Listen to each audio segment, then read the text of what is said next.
Hello friends. तो आज हम करने वाले हैं ग्रुपिंग ऑफ रेसिस्टेंस। तो ये बहुत ही ज़्यादा इंपॉर्टेंट टॉपिक है क्योंकि इससे बहुत ज़्यादा आपके क्वेश्चंस पूछ जाते हैं। कम से कम यहाँ से मान लो तो आपके जो इलेक्ट्रिसिटी का जो चैप्टर है जो उसी के अंदर का टॉपिक है ग्रुपिंग ऑफ रेसिस्टेंस। तो इलेक्ट्रिसिटी से आपको जितने भी क्वेश्चन आते हैं तो उसमें 3 मार्क्स के जो 3 या 2 मार्क्स में आपको ग्रुपिंग ऑफ रेसिस्टेंस का एक क्वेश्चन लगभग आपके एग्जाम में बिल्कुल ही फिक्स है। तो हम जान लेते हैं सबसे पहले ग्रुपिंग ऑफ रेसिस्टेंस का क्या है। इसके बाद हम इसके फिर कुछ जो इंपॉर्टेंट क्वेश्चन है जो कि ऑलरेडी एग्जाम में पूछे गए हैं हम उसे भी सॉल्व करेंगे। तो रेसिस्टेंस का मतलब क्या होता है हम पहले ये जान लेते हैं। तो रेसिस्टेंस का सीधा सा मतलब होता है कि कोई भी चीज जब हमारे देखो रेसिस्टेंस को हम किस तरह से शो करते हैं। तो रेसिस्टेंस को जो हमारा शो करने का तरीका है वो हम इस तरह से रेसिस्टेंस को शो करते हैं। तो हमारा कोई भी रेसिस्टेंस हो सकता है, दैट इज हमारा कोई भी रेसिस्टेंस आर हो सकता है। ओके, तो ये जो रेसिस्टेंस है हम इसे इस तरह से शो करते हैं। तो इस रेसिस्टेंस को हम दो तरीके से हम इसे ग्रुप कर सकते हैं। या तो हम क्या करें, जैसे हमने दो में डिवाइड कर दिया तो हम क्या कर सकते हैं कि एक बार हमने जितने भी रेसिस्टेंस लिया, हमने one resistance, resistance number 2 and resistance number 3, हम इसे ले लेते हैं कि इसका रेसिस्टेंस R1 है, इसका रेसिस्टेंस R2 एंड इसका रेसिस्टेंस R3 है। तो हमने क्या किया, जितने भी resistance number 1, resistance number 2 and resistance number 3 इसको हमने सीरीज में लगाया है। इसलिए हम इस तरह की ग्रुपिंग को कहते हैं कि हमारा ये क्या है, ये सीरीज में लगा हुआ है। और एक हम इस तरह से लगाते हैं कि अगर मान लो हमने क्या किया कि हमारे पास 3 रेसिस्टेंस गिवन है और इन तीनों को हम पैरेलल में अटैच कर देते हैं। जैसे फर्स्ट रेसिस्टेंस ये हमारा हो गया, सेकंड रेसिस्टेंस ये हमारा हो गया, थर्ड रेसिस्टेंस। और इन तीनों के जो भी आपके टर्मिनल है वो हम इसको एक साथ जोड़ देते हैं। इनके भी टर्मिनल को हम एक साथ जोड़ देते हैं। ओके, और यहाँ से हम एक टर्मिनल हम आउट कर देते हैं। हम ले लेते हैं कि इसका रेसिस्टेंस R1 है, इस जो रेसिस्टेंस R2 इसका रेसिस्टेंस R3 है। तो इस तरह के हम रेसिस्टेंस को कहते हैं कि हमारे ये जितने रेसिस्टेंस है वो एक दूसरे के पैरेलल है। कि ये रेसिस्टेंस यहाँ है, ये रहा R1 रेसिस्टेंस और ये रहा R2 और ये रहा R3। तो तीनों एक तरह से पैरेलल हो गए और इसमें हमारे R1 और R2 और R3 जो है वो आपके सीरीज में, तो हमारे सीरीज रेसिस्टेंस होता है और इसे हम कहते हैं पैरेलल रेसिस्टेंस। तो हमारा हो जाता है पैरेलल रेसिस्टेंस। अब जो सीरीज रेसिस्टेंस और पैरेलल रेसिस्टेंस में हम टोटल रेसिस्टेंस की हम बात करेंगे, हम जो टोटल रेसिस्टेंस इसका कितना आएगा। तो सीरीज में अगर आप टोटल रेसिस्टेंस निकालोगे तो इसका सिंपल सा फॉर्मूला कि R इज इक्वल टू आपको लेना पड़ेगा R1 plus R2 plus R3। मतलब जो भी आपके रेजिस्टेंस सीरीज में लगे हुए हैं अगर आप तीनों को ऐड कर दोगे तो आपका क्या हो जाएगा, टोटल रेजिस्टेंस मतलब यहाँ से यहाँ तक जो टोटल रेजिस्टेंस है वो आपको कितना आ जाएगा, R1 plus R2 plus R3 को आप ऐड कर दोगे तो आपका टोटल रेजिस्टेंस आ जाएगा। लेकिन पैरेलल का जब हम टोटल रेजिस्टेंस निकालेंगे तो उसका फॉर्मूला होता है 1/R is equal to 1/R1 plus 1/R2 और इसके साथ प्लस कर दोगे 1/R3। ओके, तो जो भी R1 R2 और R3 आप इसे अपोन में लगा दोगे तो इस तरह से आपका टोटल रेजिस्टेंस आपका कैलकुलेट हो जाएगा कि इस पूरे में आपका कितना टोटल रेजिस्टेंस है वो 1/R, मतलब ये जो R है वो आपका टोटल रेजिस्टेंस है वो होगा 1/R1 plus 1/R2 plus 1/R3। मतलब जो भी वैल्यू होगी R1 R2 R3 की आप जब यहाँ पुट कर देंगे तो जो R की वैल्यू आपकी आ जाएगी। ये हमारे होते हैं ग्रुपिंग ऑफ रेजिस्टेंस में टोटल रेजिस्टेंस निकालने का फॉर्मूला। तो उस कंसेप्ट को सीखने के बाद अब हमारे पास एक इंपॉर्टेंट क्वेश्चन है जो कि ऑलरेडी आपके एग्जाम में पूछे जा चुके हैं।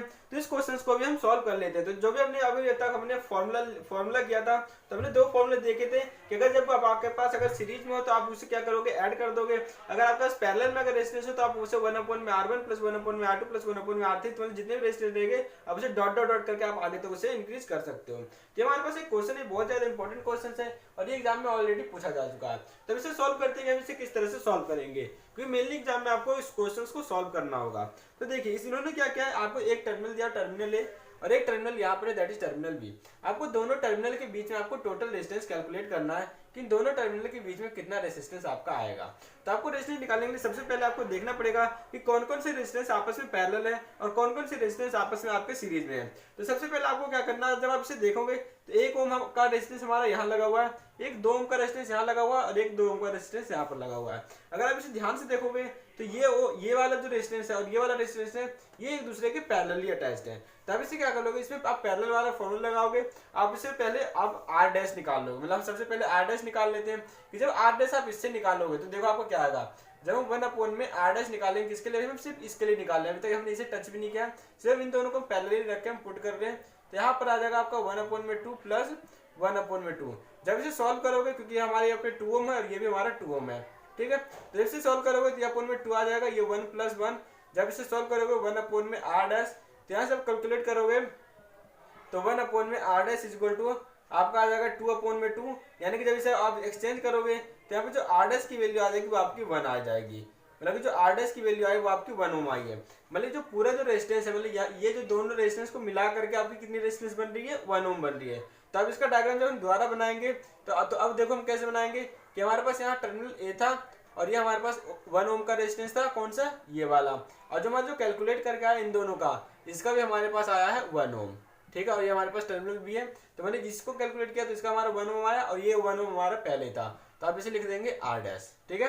तो आर डैश हमने लिख दिया कि ये जो आर डैश है वो आपका कितना है, 1 ओम है। तो जब टोटल रेजिस्टेंस निकालोगे तो देखो ये वाला जो रेजिस्टेंस है और ये वाला रेजिस्टेंस है, ये एक दूसरे के किस तरह से लगे हुए हैं, सीरीज में लगे हुए हैं, तो आप दोनों को ऐड कर दोगे तो यहाँ से 1 + 1 मतलब कि जो टोटल रेजिस्टेंस है वो आपका आ जाएगा 2 ओम। तो ये क्वेश्चन बहुत ज्यादा इंपॉर्टेंट था कि बच्चे कभी कोई कंफ्यूज आते हैं, क्योंकि मतलब ये कि वो उन्हें पता नहीं चल पाता कि कौन सा आपका सीरीज में कौन सा पैरेलल में। तो ये क्वेश्चन बहुत ज्यादा इजी था। फिर इसके बाद हम एक आध क्वेश्चन को देखेंगे, वो भी बहुत ज्यादा इंपॉर्टेंट क्वेश्चन है। तो इसके बाद हमारा ये वाला जो क्वेश्चन है ये भी आपके एग्जाम में ऑलरेडी पूछे जा चुके हैं, तो ये भी बहुत ज्यादा इंपॉर्टेंट क्वेश्चन है। तो इस क्वेश्चन को भी देख लेते हैं कि हमारे इसे हम किस तरह से सॉल्व करेंगे। तो मेनली आपको क्या फंक्शन होता है कि जो भी आपको टर्मिनल दिए हैं, जैसे कि इसमें आपको टर्मिनल ए और टर्मिनल बी के बीच में आपको टोटल रेजिस्टेंस निकालना है, तो जो भी टर्मिनल दिए हुए हैं अगर आप उस टर्मिनल को अगर आप स्ट्रेट में लगा लोगे तो आपके लिए जो सॉल्व करना है वो बहुत ही ज्यादा इजी हो जाएगा। तो सबसे पहले हम इस टर्मिनल को स्ट्रेट में लगा लेते हैं। मतलब अगर हम ए टर्मिनल से स्टार्ट करेंगे तो हमारा मान लो हमारे पास ये टर्मिनल ए है, यहाँ से हमने स्टार्ट किया, तो ये देखो यहाँ से आपकी 2 ब्रांचिंग जा रही है, एक ब्रांचिंग जा रही है आप मान लीजिए ऊपर की तरफ और एक ब्रांचिंग जा रही है नीचे की तरफ। अब ऐसे जस्ट लेट कर सकते हैं, यहाँ से आपकी 2 ब्रांचिंग निकल रही है, एक ऊपर की तरफ एक नीचे की तरफ। आप हमेशा निकालेंगे जब भी ब्रांचिंग निकलेगी, अगर तीसरी ब्रांचिंग भी निकलती है तो आप उसे सामने से निकाल देंगे। इससे क्या होगा, आपका जो जितने भी आपके जो रेजिस्टेंस है वो सभी स्ट्रेट में आ जाएंगे, तो आपको पता चल जाएगा कि कौन सा आपका सीरीज में लगा हुआ है और कौन सा पैरेलल में। तो ये इसकी 2 ब्रांचिंग हो रही है, तो एक ब्रांचिंग इधर जा रही है, एक ब्रांचिंग इधर, तो हमने भी इसकी 2 ब्रांचिंग कर दी। तो जो ऊपर वाली ब्रांचिंग है ये वाली, तो हमने यहाँ पे दिया है, तो इसी आपके सबसे पहले आपका एक रेजिस्टेंस जुड़ा हुआ है, तब इसे भी स्ट्रेट में ले जाइए और इसे से आप एक रेजिस्टेंस जोड़ दीजिए। तो आपका ये वाला रेजिस्टेंस हमने यहाँ पे जोड़ दिया, ये आपका कितना है, ये 1 ओम, मतलब जितने भी रेजिस्टेंस आपके 1 ओम के। फिर इससे एक ही ब्रांचिंग निकल रही है, मतलब सीधे जा रही है, तो आप इसे स्ट्रेट भी कर सकते हैं। मतलब ये जरूरी नहीं है कि मुड़ा हुआ, तो आपका भी मुड़ा हुआ होना चाहिए। तो यहाँ से एक स्ट्रेट गया, फिर से आपका एक रेजिस्टेंस आ गया। इसके बाद क्या हुआ, ये हमारा 1 ओम का हो गया।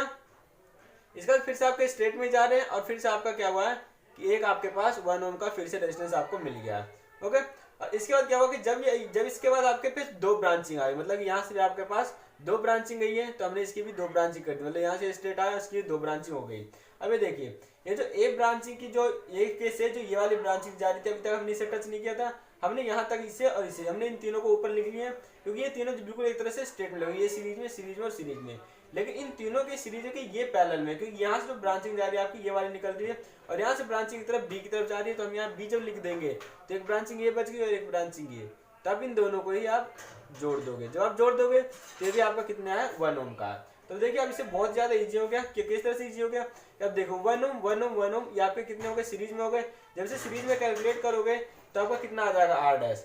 तो आपका आर डैश आ जाएगा 1 + 1 + 1 दैट इज आपका 3 ओम, मतलब ऊपर वाले का आपका 3 ओम आ गया। अब जब इसे दोबारा स्ट्रक्चर बनाओगे कि हमारा ऊपर वाले का कितना है, 3 ओम है और नीचे वाले का आपका 1 ओम है, मतलब इसका कितना है 3 ओम और इसका 1 ओम और यहाँ ए है और ये टर्मिनल बी है। तो अब जब इसे कैलकुलेट करोगे मतलब टोटल आर के लिए, तब कैसे कैलकुलेट करोगे कि 1/r इक्वल टू, ये देखिए 1/r इक्वल टू 1/3 + 1/1। जब इसे कैलकुलेट करोगे तो आपका क्या होगा कि आंसर आ जाएगा। तो आप इसे कैलकुलेट करके और नीचे कमेंट बॉक्स में आप इसे कमेंट करिए कि इसका आंसर क्या आएगा। तो मुझे उम्मीद है कि आपको ग्रुपिंग ऑफ रेजिस्टेंस का आपको पूरा सिस्टम समझ में आ गया होगा कि किस तरह से हम सीरीज जब में होता है तब हम कैसे कैलकुलेट कर सकते हैं, जब आपको पैरेलल में होता है जब हम कैसे कैलकुलेट कर सकते हैं, अगर आपको सीरीज और पैरेलल दोनों को आपको मिक्स करके दे दे जब आप कैसे कैलकुलेट कर सकते हैं, या फिर आपको कुछ अलग तरह का डायग्राम बना दे तो आपको क्या करना है कि मेनली सबसे पहले आपको उसे स्ट्रेट कर देना है, उसके बाद ही आपको उसे सॉल्व करने की कोशिश करना है। आप उस तरह से सॉल्व करेंगे तो आपको बहुत ही जल्दी आपको ईजिली सॉल्व हो जाएगा, क्योंकि जो आपको जो सेकंड क्वेश्चन था उसमें वो काफ़ी आपको देखने शुरू में आपको कन्फ्यूजन सा लग रहा होगा, लेकिन जैसे आप उसे सॉल्व करने की कोशिश करेंगे तो आपको बहुत ज़्यादा इजीली सॉल्व हो जाएगा। तो ओके, तो वीडियो आपको अच्छी लगी हो तो वीडियो को लाइक करना बिल्कुल ना भूलें, और चैनल को अभी तक आपने अगर सब्सक्राइब नहीं किया तो जल्दी से सब्सक्राइब कर लें, क्योंकि इस चैनल पे आपको बहुत ज़्यादा इंपॉर्टेंट आपको क्वेश्चंस मिलते हैं। और आपको इससे पहले आपने हमने मैथ्स के और साइंस के और ये जो आपके SST के उससे जो चैप्टर वाइज हमने इंपॉर्टेंट क्वेश्चन भी आपको अपलोड कर दिए हैं, जो कि आपके बोर्ड एग्जाम के लिए बहुत ही ज़्यादा इंपॉर्टेंट है। तो उसे भी एक बार जाकर के प्ले लिस्ट में अगर आप देखेंगे तो आपको वो आसानी से मिल जाएगा, तो आप उसे भी जाकर के जरूर देखें और इसे जितना हो सके शेयर जरूर करें, क्योंकि आप शेयर करेंगे तो इससे बहुत ज़्यादा लोगों को फायदा होगा और स्टूडेंट्स को काफ़ी ज़्यादा बेनिफिट होगा, क्योंकि वो बहुत ही ज़्यादा चीज़ों को ईजिली तरह से समझ पाएंगे। ओके, तो वीडियो को लाइक करना ना भूलें और चैनल को बिल्कुल भी सब्सक्राइब करना ना भूलें। Thanks for watching and best of luck for your examination. आपको बोर्ड एग्जामिनेशन आपका आने वाला है, तो आपको बहुत ही ज़्यादा आपको बेस्ट ऑफ लक, ताकि आपका एग्जाम बहुत ही ज़्यादा अच्छा जाए। आप बिल्कुल लग के पढ़ाई करते रहिए, ताकि आपका एग्जाम अच्छा ही जाएगा। Okay, thank you.